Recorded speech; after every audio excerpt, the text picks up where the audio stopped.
Hey everyone, it's Ryan with Stock Investing and Trading 101. Today we're going to be doing a midweek portfolio update. We've had quite the volatility in the past couple of weeks, and today the indices are bouncing back pretty aggressively. Similarly, the same thing happened yesterday. Both the S&P 500 and the NASDAQ up pretty significantly. So today we're up about 3.3%. Yesterday the indices were up about 2% as well. So we're outperforming during the past week. The S&P has finally bounced back into positive territory from the kind of short-term pullback that it's had. So the S&P is now up about 1.3% for the past week. The NASDAQ is still slightly negative for the week, down about 0.5%, but that's coming from about a 3 or 4% pullback, and now it's pretty much at the flat line. So pretty much everything has kind of bounced back from the pullback quite aggressively. If you bought the dip during the past week, it's probably paid off pretty well.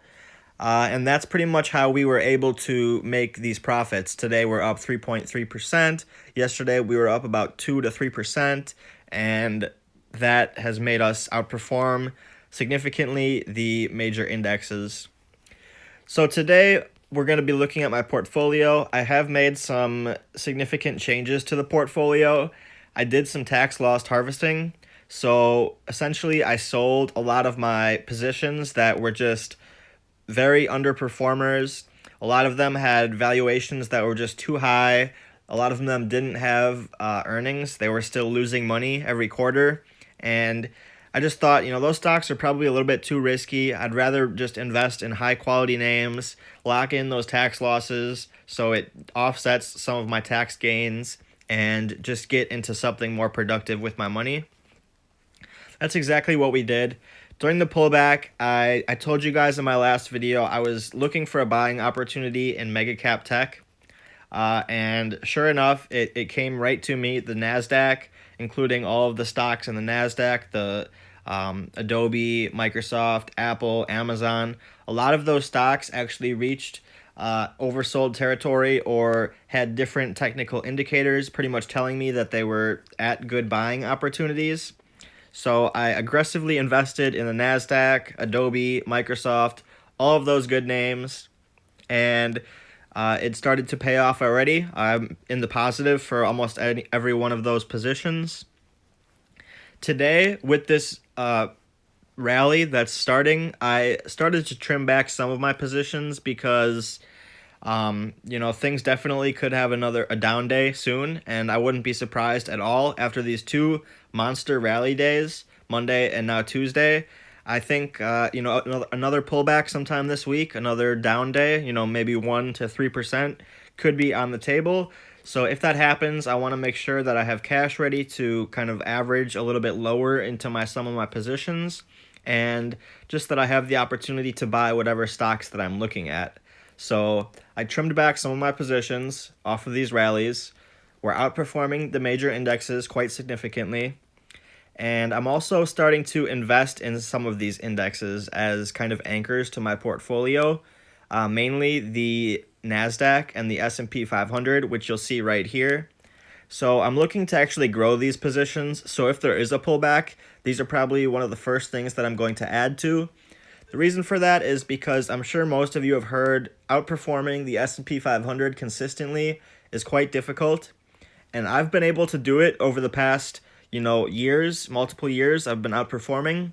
But it is good to have these anchors in the portfolio just as kind of an anchor. They won't go up and down as much as individual stocks.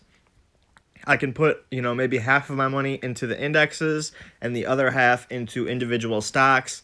And that way we'll have a good mix of, our anchor positions and then our kind of, I guess you can call it gambling or just more speculative positions. So I've scrolled through my portfolio. It's pretty similar to what I've been doing, except I've added in high quality names. I've cut some of the lower quality names, cut the fat from the portfolio, put it into better names, and we're reaping the rewards. So I did take out some leverage to invest during the dip, and that's part of the reason that I'm selling some of my positions and cutting some of them down is to pay back some of this leverage.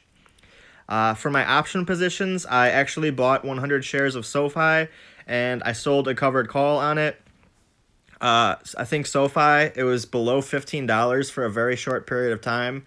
I think that was a great buying opportunity. So if there is another pullback, that might be something to look at.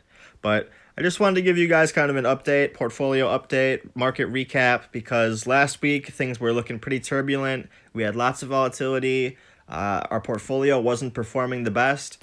And, only 1 week later, now we're outperforming. We're making tons of profit. Our portfolio is looking great. And things just changed very quickly. So I just wanted to update you guys with kind of where I'm at, how the portfolio is doing, and what I'm holding. So as always, guys, thanks for watching the video. Don't forget to smash that like button. Subscribe to the channel if you haven't already.